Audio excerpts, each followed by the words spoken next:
जनूबी कोरिया के शहर ग्वांगजो में एक लोकल बस सर्विस चलती थी जो रात देर तक पहाड़ी इलाकों से गुजरती थी। ये सर्विस बहुत महदूद थी और अक्सर बस खाली होती थी। 25 नवंबर 2003 की रात एक बस ड्राइवर मामूल के मुताबिक आखिरी रूट पर था। रात के तकरीबन 11:15 बजे उसने सड़क के किनारे दो अफराद को हाथ देते हुए देखा। इन दोनों ने सफ़ेद कपड़े पहन रखे थे और सर झुकाए खड़े थे। ड्राइवर ने सोचा इस वक्त यहाँ कौन हो सकता है, लेकिन शायद कहीं से आ रहे होंगे। इसने गाड़ी रोक दी। वो दोनों अफराद बिना कुछ बोले खामोशी से बस में सवार हो गए और बिल्कुल पीछे जाकर बैठ गए। ड्राइवर ने बैक व्यू मिरर से उनकी झलक देखी, मगर अजीब बात यह थी कि उनके पांव जमीन से थोड़े ऊपर थे। वो जमीन को छू ही नहीं रहे थे।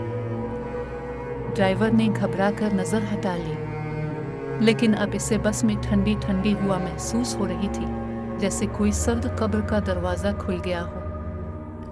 अचानक एक और मुसाफिर जो पहले से सवार था आकर ड्राइवर के करीब बैठ गया और आहिस्ता आवाज में कहा, उनके चेहरे मत देखना और अगले स्टॉप पर बस रोक देना, हम दोनों को उतरना है। ड्राइवर ने हैरत से कहा, तुमने कहा हम दोनों, मगर अभी तो तुम ही हो। मुसाफिर ने कहा, नहीं, मैं वो नहीं हूं जो तुम समझ रहे हो।